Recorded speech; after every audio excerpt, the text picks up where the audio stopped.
प्रक्रिया जलाते हैं। आप जी विचार कीजिए कि आपकी मृत्यु तो होगी होगी, चाहे यहाँ कोई पूरी पृथ्वी का राजा है और चाहे अमीर या गरीब है, कोई भी व्यक्ति है, आपकी मृत्यु होगी। और आपने जो कुछ भी सारे जीवन में संग्रह किया वो आपके साथ नहीं जाएगा। ये तो यूनिवर्सल ट्रूथ है, आपको सबको मालूम है। और पुण्यात्माओं, ठीक है, आपके पूर्वजन्म के पुण्य हैं, आपको जो भी वस्तु उपलब्ध है इसको ये समझ लो कि आपकी नहीं है। आप एक रेस्टोरेंट में रह रहे हो। अब जैसे अच्छे पूंजी वाले व्यक्ति, सेठ धनी व्यक्ति अच्छे रेस्टोरेंट में जाकर के अपना 1 2 3 4 जैसा भी वो वहाँ दिन रात व्यतीत करना चाहते हैं, तो उनके पास पैसा घना है, तो वे हाई क्लास के, हाई क्वालिटी के रेस्टोरेंट के अंदर रह रहे हैं। वहाँ सुविधाएं अच्छी हैं, सोफा सेट हैं, बढ़िया पलंग हैं, टीवी रखे हैं, सारी व्यवस्था है वहाँ पर।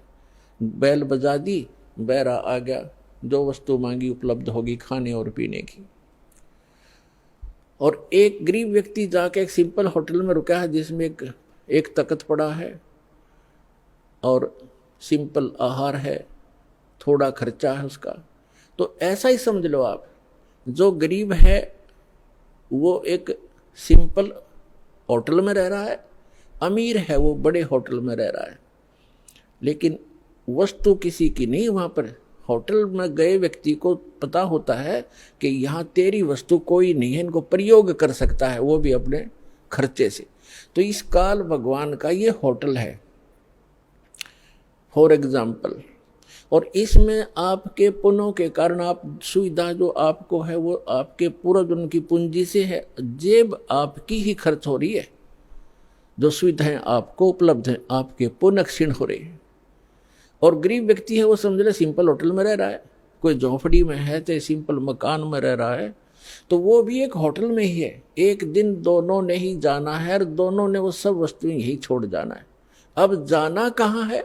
स्वदेश को जाना है। होटल में व्यक्ति वही रहता है जो विदेश गया हुआ है, अपने घर से बाहर है।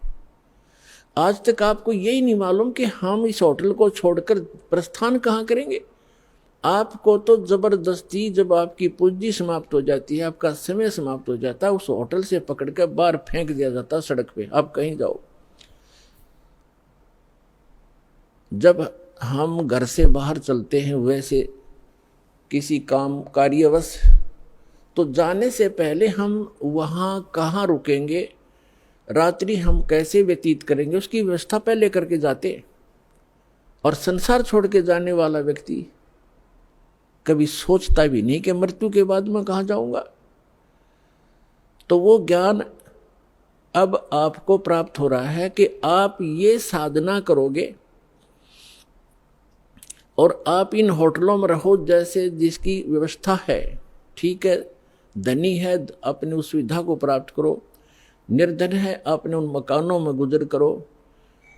और दोनों ही 2 रोटी खाते हैं, एक गरीब भी और सेठ भी। और एक चारपाई पर ही सोते हैं, 3-3 4-4 पर सेठ नहीं सो सकता।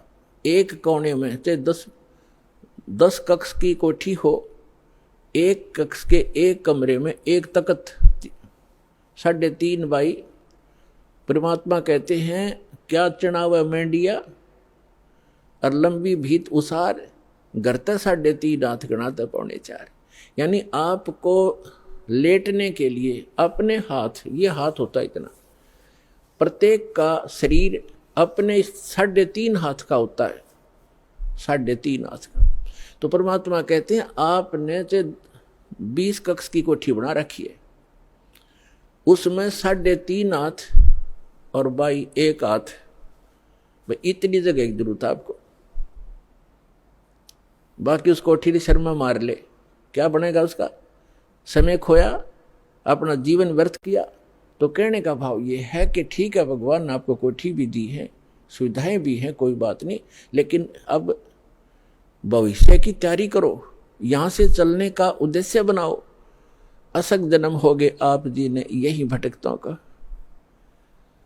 अब परमात्मा हमें बताते हैं कि आप जी यहाँ इस काल कसाई के लोक में रह रहे हो, इसने आपको अपने स्वार्थवश पाल रखा है, जैसे कसाई बकरे पालता है। पुण्यात्मा, आपके ऊपर 3 गुणों का इतना जबरदस्त प्रभाव हो गया कि आप जी अपने परिवार, अपनी संपत्ति को अपना मान चुके हो, और मान चुके हो जैसे नशे में व्यक्ति चाहे कुर्डियों पर पड़ा हो गंध में, और चाहे चारपाई पे लेट रहा हो, उसको पता ही नहीं तू कहाँ है।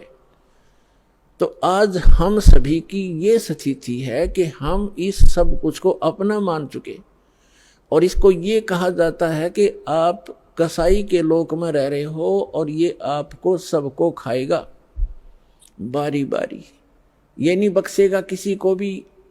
किसी परिवार के 3 सदस्य खा जाता है एक दिन में, कोई दुर्घटना से या कोई किसी और अन्य कारणों से, कोई बीमारी से, और शेष बच्चे ये सोचते हम ठीक हैं। जिनके साथ वो घटना घट गई उससे पहले वो भी आप जैसी ही स्थिति में थे। तो पुनः